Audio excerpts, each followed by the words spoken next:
Baik pemirsa, kembali berjumpa dengan saya di channel Generasi Hebat. Dalam kesempatan ini kembali kita berbincang-bincang mengenai metode atau cara yang tepat untuk memanen kelapa sawit ya. Baik, dalam kesempatan ini kita melansir di laman sawitindonesia.com bahwasanya di sini dijelaskan upaya memberi pemahaman ya kepada kita semua pemanen tentang pentingnya menjaga pelepah pada proses pemanenan, dan ini sangat penting pemirsa ya. Panen dilakukan dengan manual, yaitu dengan tenaga manusia pemirsa. Yang disebut pemanenan, walaupun di perusahaan-perusahaan besar sekarang sudah mengarahkan pemanenan dengan cara mekanis, yaitu menggunakan alat panen yang didesain khusus ya untuk mempermudah proses panen dengan kos yang kecil dan produktivitas tinggi. Hal yang melatar belakangi menggunakan alat mekanis tersebut juga memungkinkan atau semakin sulitnya untuk mencari tenaga pemanen. Pemanenan dalam melakukan proses panen harus dibekali pemahaman tentang pentingnya masing-masing fungsi dari tanaman kelapa sawit. Dan ini pemirsa, jika ingin merantau ke Malaysia penting untuk disimak ya, karena di Malaysia itu dibutuhkan tenaga-tenaga ahli yang sudah berpengalaman ya. Jadi pemanenan dalam melakukan proses panen harus dibekali dengan pemahaman tentang pentingnya masing-masing fungsi dari tanaman kelapa sawit, khususnya pentingnya pelepah bagi tanaman.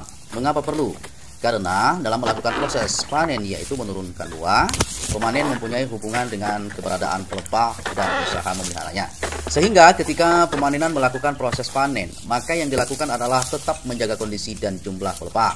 Dalam bahasa perkebunan kelapa sawit adalah menjaga songgo. Ada beberapa ketentuan dalam menjaga songgo. Pelepah ini untuk panen dengan menggunakan dodos, maka pemanen mempertahankan jumlah pelepah setiap pokoknya minimal 56 sampai 64 pelepah, atau ada suatu sistem dalam hal menjaga jumlah atau daun pada pohon kelapa sawit. Dan rumus dari jumlah daun optimum tersebut sering disebut dengan sistem Songgo 2 dan Songgo 3, yaitu selalu ada 2 dan 3 unit pelepah daun yang menyangga buah sawit pada posisi yang paling bawah. Oleh karena itu, dalam mengambil buah tidak boleh ikut memotong pelepah yang menyangganya. Cara pengambilannya, buah tersebut sering disebut dengan istilah curi buah.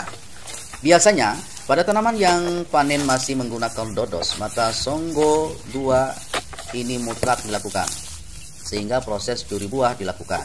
Curi buah adalah kegiatan menanam buah sawit tanpa memotong pelepahnya, sehingga jumlah pelepah pohon sawit tidak berkurang dari jumlah yang optimal, yakni antara 56 sampai 64 pelepah. Sehingga untuk mempertahankan pelepah tersebut, bahasa yang disampaikan kepada pemanen adalah dengan menjaga songgo pemirsa.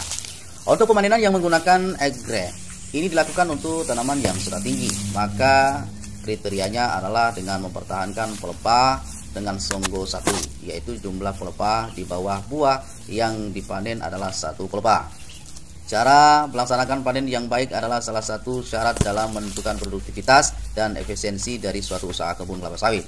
Sehingga cara melaksanakan panen ini harus dipahami oleh pimpinan site dari pemanen, mandor, asisten, FDLI, sampai pimpinan site. Hal-hal yang dilakukan untuk mempersonalisasikan jaga pelepah dengan banyak cara supaya tujuan dapat sampai di karyawan. Adapun beberapa cara yang dilakukan dalam menyampaikan dan mensosialisasikan pentingnya menjaga pelepah adalah sebagai berikut materi pengarahan setiap apel pagi. Jadi rekan-rekan yang pengen merantau ke Malaysia, siap-siap ada pendidikan sebelum bekerja ya. Setelah pemirsa mendaftar, diterima, kemudian akan diberikan pengarahan atau pelatihan terlebih dahulu sebelum bekerja.